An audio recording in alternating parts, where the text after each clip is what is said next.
Deuxième étape sur Paris-Nice, une nouvelle belle journée ensoleillée s'annonce.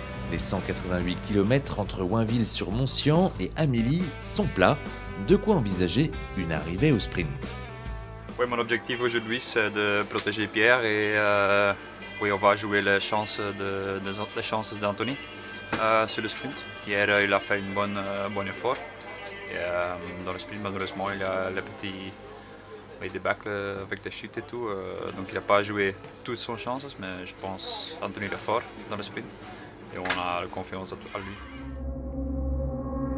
Cette étape qui semble plutôt tranquille sur le papier, Pierre préfère s'en méfier. Normalement le vent ça devrait aller, mais toujours être vigilant quand même. On a vu hier qu'il y avait des équipes qui essayaient de dynamiter un peu le truc avec la loto et tout. Donc essayer de rester bien placé comme on a fait hier. Et voilà quoi. Salut. Bonjour, bonjour. Merci. Merci.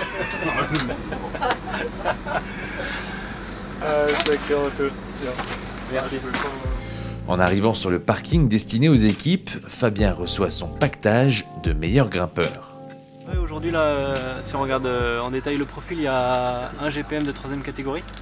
Donc au vu des classements d'hier, normalement la journée devrait être belle en maillot à pois et si tout se passe bien ce soir aussi on devrait pouvoir le conserver, donc ça c'est cool. Si l'opportunité s'ouvre à moi pour grappiller ces 3 petits points, bien sûr que je les prendrai, mais voilà, on ne sait pas de quoi est fait le début d'étape, donc on verra. En effet, le maillot à pois est assuré sur les épaules de Fabien jusqu'à mercredi. Alors au briefing, on se concentre sur le sprint. On parlait de bien lancer notre Paris-Nice et il a été bien lancé hier. Donc voilà, déjà bravo pour cette première journée. Et ça nous permet de rebasculer aujourd'hui là sur l'étape avec toujours beaucoup d'envie. Driss, la même chose qu'hier, hein, c'est ange gardien de Pierre. Ça découle forcément un peu sur Alexis en même temps. Et puis Fabien dans ce rôle-là d'ensemble. L'option bien sûr du grimpeur, s'il n'y a pas d'échappée, s'il y a 2 points, 1 point. Voilà, se le garder en tête bien sûr pour conforter ton maillot, c'est sûr. Et pour le final, donc Edvald et Anthony, avec Anthony bien évidemment pour le sprint aujourd'hui. C'est bon pour tout le monde? Allez.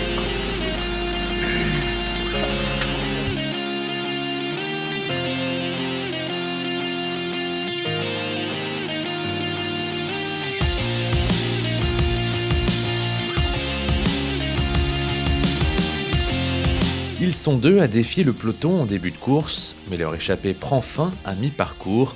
C'est un peloton plutôt calme qui rejoint l'arrivée pour décider du vainqueur au sprint. Et c'est Chessball qui remporte l'exercice. Anthony Turgis parvient à décrocher un top 20 dans ce final mouvementé. It was really difficult to move in the final to get to the front, so it was it's not too much difficult during the stage with the wind we were expecting, so but it was really hard to get to the front, so I was not able to help Anthony in the final, so that's pity. And also with the crash of Alexis is really bad, so I hope he's okay. Et oui, la mauvaise nouvelle du jour, c'est la chute et l'abandon d'Alexis Vuillermoz. Le Jurassien de 32 ans souffre a priori de la clavicule. Il ne sera donc pas demain sur le contre-la-montre individuel de 14 km à Gien.